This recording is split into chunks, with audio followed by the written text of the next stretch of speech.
Alors l'économie a l'avantage, par rapport à beaucoup de disciplines, d'inspirer quasiment une opinion à tout le monde. Il n'y a aucun problème, quelle que soit l'origine disciplinaire, pour qu'on ait quelqu'un qui dise voilà comment je pourrais faire diminuer le chômage, voilà comment on pourrait avancer la croissance, voilà les problèmes de la France. D'ailleurs, il y a beaucoup de mathématiciens qui font de l'économie. C'est la preuve. Donc, en fait, cette économie a comme caractéristique d'essayer quand même d'aller au-delà des intuitions, d'être assez contre-intuitif. C'est-à-dire, qu'est-ce qu'on peut faire, par exemple, pour se coordonner tous ensemble, alors que chacun en ce moment, vous pouvez avoir une idée différente de ce que vous avez envie de faire. On pourrait imaginer qu'on soit dans une anarchie totale, et que par rapport à tous les besoins que vous pouvez avoir, vous ayez un mal fou à rencontrer en fait ceux qui vont vous offrir ce qui va vous être utile. Eh bien, l'intérêt de l'analyse économique, c'est de montrer que là où il devrait y avoir de l'anarchie, il peut y avoir une organisation qui fonctionne relativement efficacement. Alors peut-être que vous avez des raisons de vous plaindre, qu'on a des taux de chômage assez élevés, qu'il y a des pays qui vont plutôt mal, mais ça pourrait être encore nettement pire. On pourrait avoir une crise beaucoup plus profonde, puisqu'a priori, vous pourriez avoir envie tous de prendre, je ne sais pas, une massue, une hache, et d'aller vous servir tout de suite, pour prendre tout ce que vous voulez. Pourtant, vous ne le faites pas. Donc, il y a bien quelque chose qui fait qu'on se coordonne en économie, et pour essayer d'expliquer, les économistes font toujours un détour assez indigeste, en prenant des modèles, qui peuvent prendre des formes mathématiques plus ou moins sophistiquées, mais aussi qui sont très souvent des modèles qui peuvent avoir une forme littéraire. Et dans ces modèles, ils vont construire des concepts. Et ces concepts abstraits vont donner l'impression qu'on est très très loin de la réalité qu'on doit interpréter. Et donc c'est là où il y a ce côté très contre-intuitif, c'est le fait qu'on utilise ces concepts qui n'ont pas de réalité concrète, et ça devient des boîtes noires. C'est-à-dire que les économistes sont très forts pour se piéger eux-mêmes. Ils veulent expliquer la réalité. Pour expliquer la réalité, ils utilisent des modèles. Ces modèles mobilisent des concepts. Ces concepts, à un moment donné, n'ont pas de contenu concret. Ça devient des boîtes noires, et c'est l'explication des boîtes noires qui devient le problème de l'économiste. Donc, il devait résoudre un problème, et il en a beaucoup plus à la fin, puisqu'il a construit beaucoup de boîtes noires en essayant d'avancer dans son raisonnement. Donc je suis sur ces modèles théoriques des économistes, et je vais essayer de vous expliquer comment ils ont fait un certain chemin, malgré tout, pour essayer d'ouvrir ces boîtes noires. Et vous allez voir sur une foule de sujets qui nous concernent tout à fait aujourd'hui, sur des sujets qui sont d'actualité, on a réussi, en ouvrant certaines boîtes noires, en tout cas, à dire ce qui se passait réellement dans le système économique. Alors, quand on est dans ces boîtes noires, la plus belle des boîtes noires, c'est vous. Vous, pour l'économiste, vous êtes un homo economicus.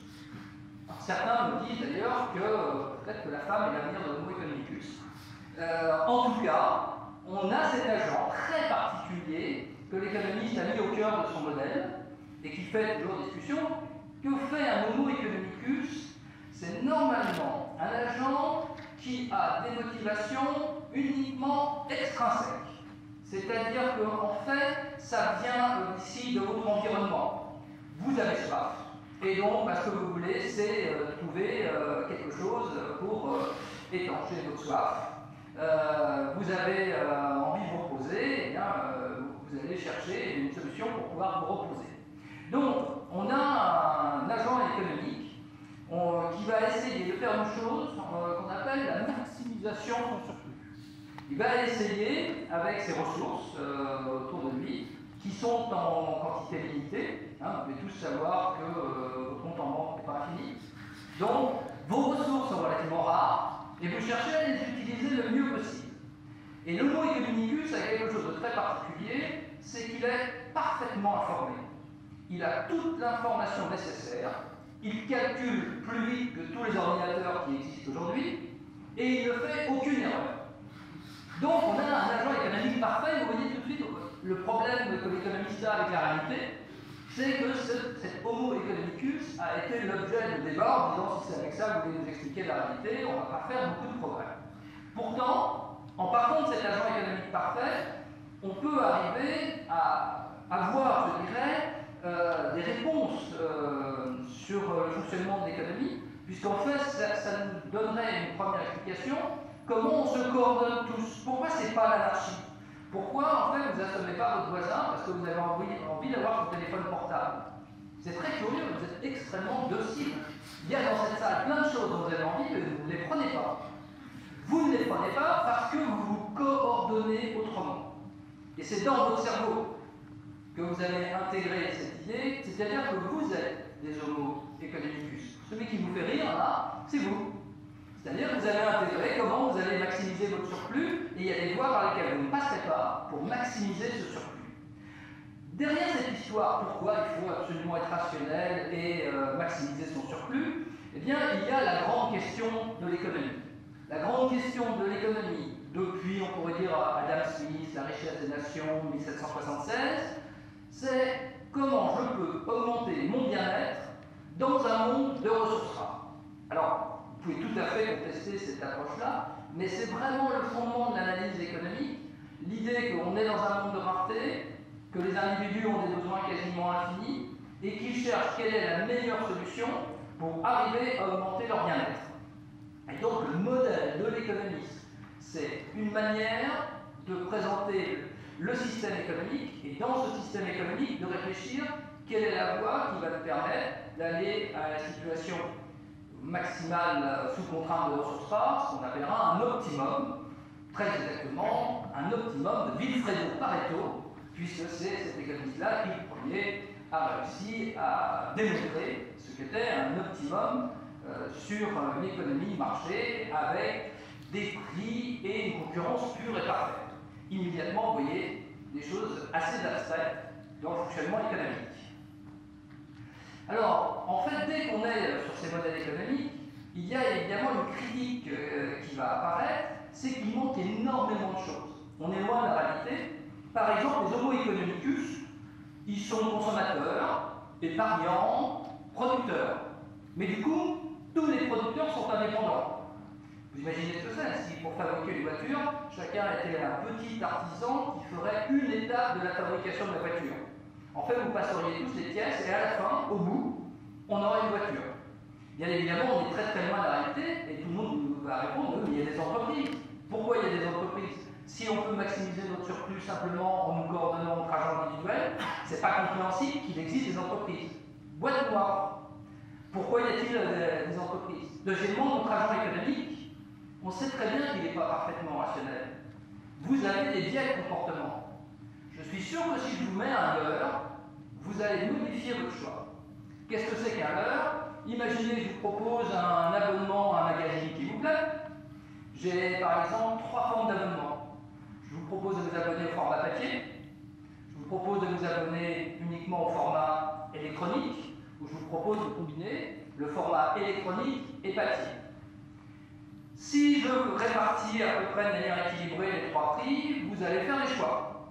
Maintenant, moi j'ai très très envie que vous alliez sur le combiné, que vous me preniez à la fois le format électronique et papier. À ce moment-là, je vais mettre un autre type d'abonnement très très près du prix sur lequel je veux vous amener. Tellement près, je vais dire, c'est quand même ridicule. Il y a un si faible écart, je vais prendre l'abonnement électronique et papier.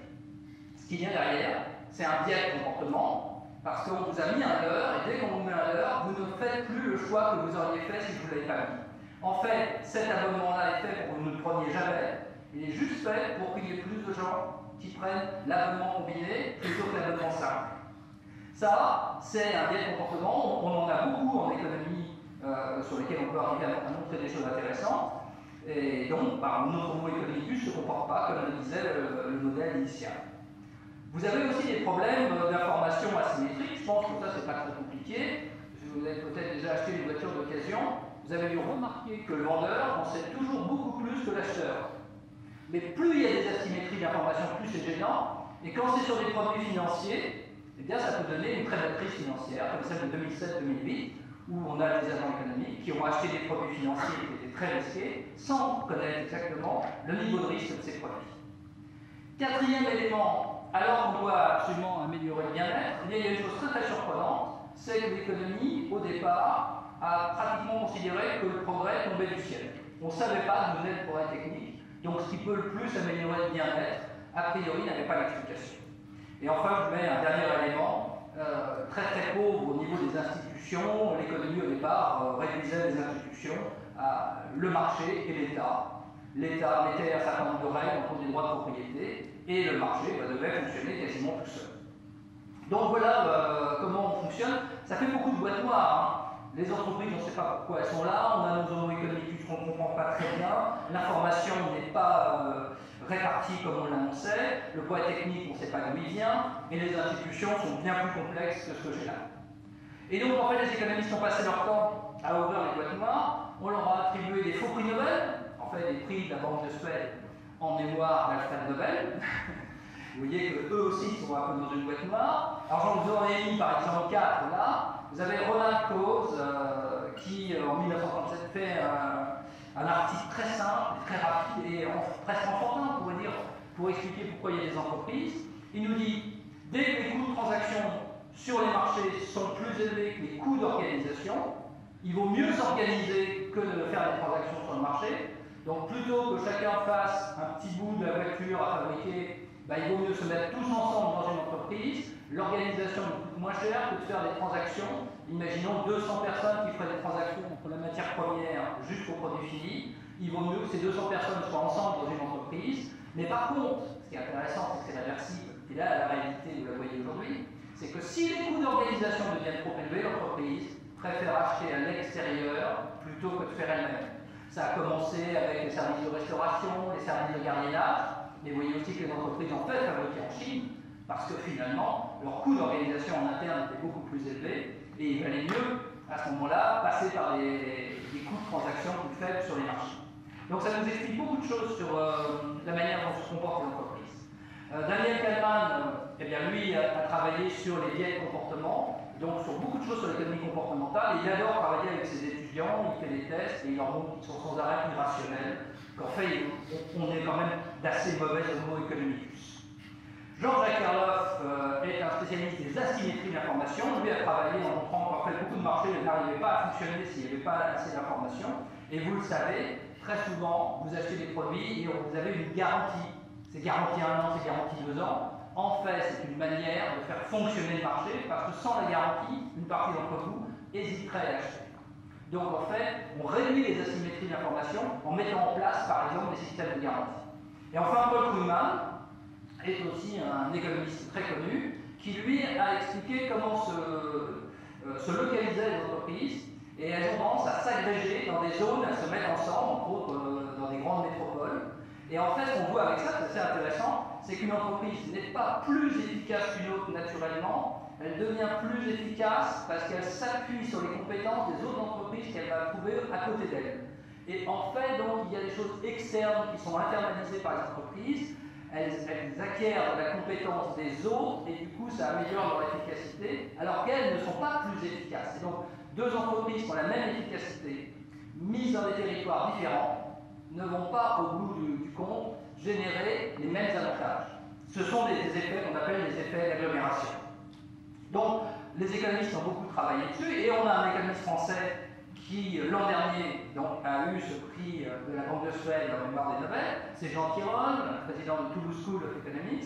Et Jean Tirole est typiquement un économiste qui a aussi travaillé sur comment on peut mieux comprendre les comportements. Et avant que vous preniez des décisions, c'est là où c'est extrêmement intéressant, Jean Tirole lui essaie de dire avec quelle motivation vous allez décider quelque chose. Donc avant de décider, avant même de raisonner, comment vous faites pour faire quelque chose.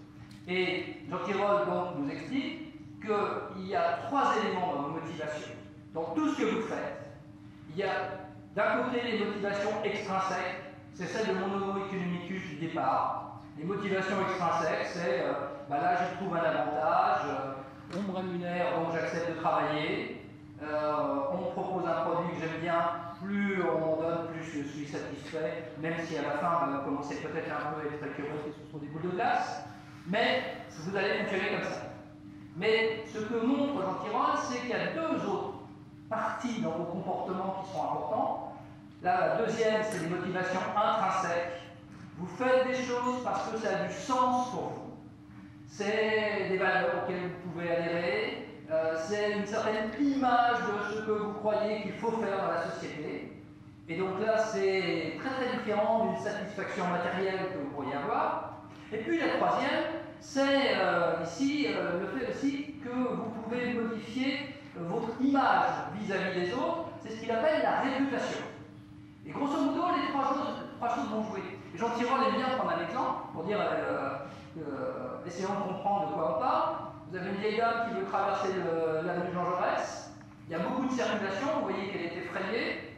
Il est 7 h du matin, vous êtes pressé, vous devez absolument aller, je ne sais pas, télécharger un fichier et vous dites, bon, bah, tant pis pour elle, il y a quelqu'un qui s'arrêtera. Et vous repassez un autre jour, il est 10 h du matin, il y a beaucoup de monde sur le trottoir en face, il y a toujours une vieille dame, mais il y a 3 personnes qui vous regardent fixement et qui veulent savoir si vous allez ou pas aller aider la vieille dame. Et fait réputation. En fait, vous n'êtes pas plus généreux que le jour d'avant, mais le fait qu'on vous regarde fait que vous n'allez pas avoir le même comportement.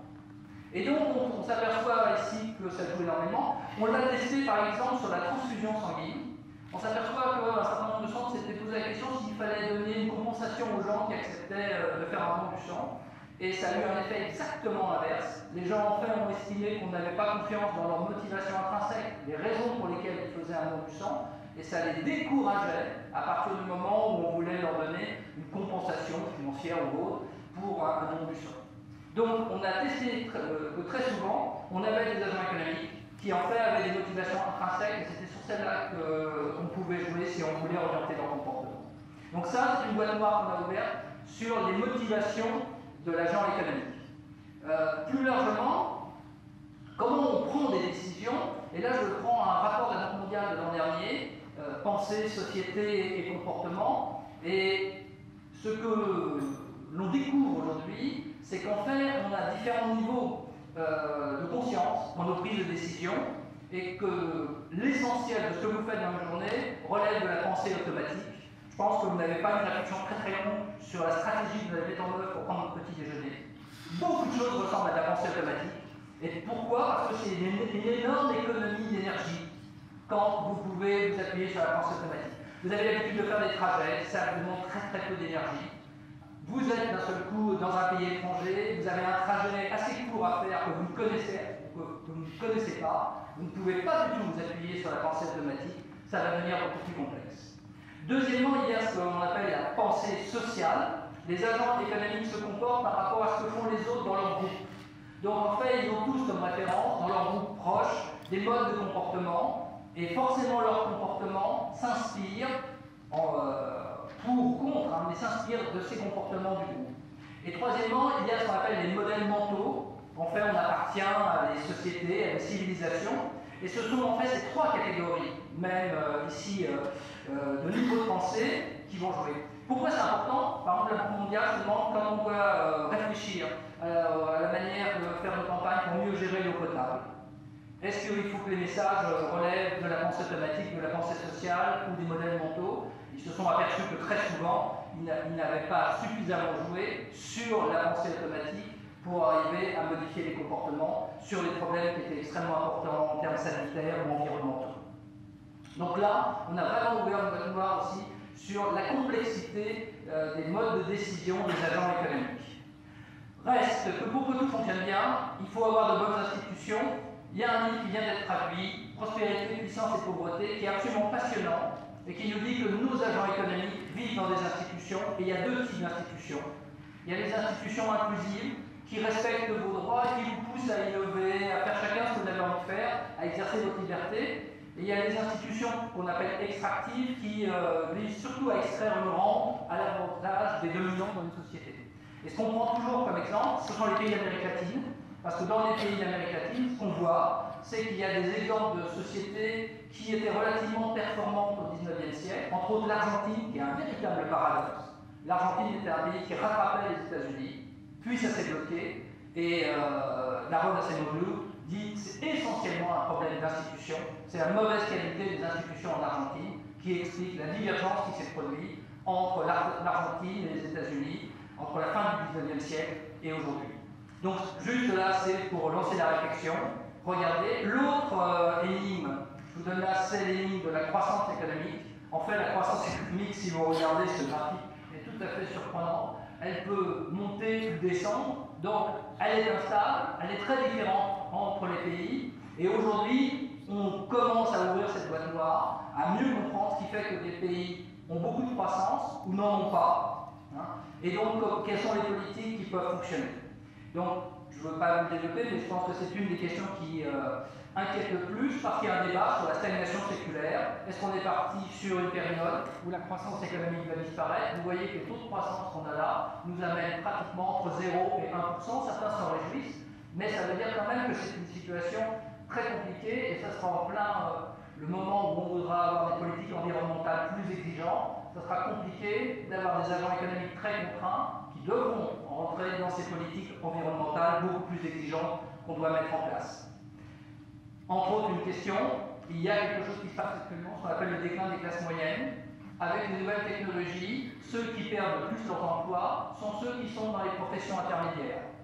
Les gens qui sont non qualifiés dans la restauration, etc., gardent leur emploi, et évidemment les très qualifiés ont de plus en plus d'emplois. La grande question que se posent les économistes, c'est est-ce qu'on peut avoir le Polytechnique, la nouvelle économie, sans faire ce U qui va devenir insupportable, puisque ce sont les classes moyennes qui seront le plus touchées par les progrès qu'on réalise. C'est une boîte noire qu'il faut ouvrir.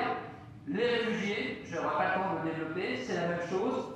On a par exemple Hillel Rapoport qui dit si on faisait des bons systèmes de marché de quotas, alors ce n'est pas les réfugiés qui sont sur le marché, c'est les droits. Et c'est les États qui doivent, s'ils veulent ne pas accorder des droits, ils doivent payer des amendes face à ces droits. Et de l'autre côté, on fait ce qu'on appelle des modèles d'appariement. On regarde ce que les réfugiés souhaitent comme destination. Et si, par exemple, un pays fait tout pour décourager les réfugiés, eh bien, il va payer des amendes. C'est-à-dire que le pays qui dit, bah oui, personne ne veut venir chez moi, c'est normal, non, pas du tout. Ils ne veulent pas venir chez vous, parce que vous avez créé des conditions qui sont inacceptables, vous payez les amendes. Sauf si vous améliorez le modèle d'appariement, c'est-à-dire que vous répondez mieux aux attentes des immigrés qui voudraient trouver tel type d'emploi, tel type d'accueil, etc. Et donc, en fait, l'idée des modèles d'appariement avec le marché des quotas, c'est une manière que présente par Hillel Rapoport pour modifier les débats actuels. Ce qui est très intéressant, c'est que le pays qui s'y intéresse le plus aujourd'hui est un pays qui accueille largement les réfugiés, c'est la Suède, qui pense qu'on pourrait rationaliser ce qu'on fait en Europe et au-delà du débat purement médiatique que nous avons aujourd'hui. Voilà, écoutez, désolé, je crois que j'étais un peu long, mais l'économie a encore pas mal de boîtes noires à ouvrir. Merci.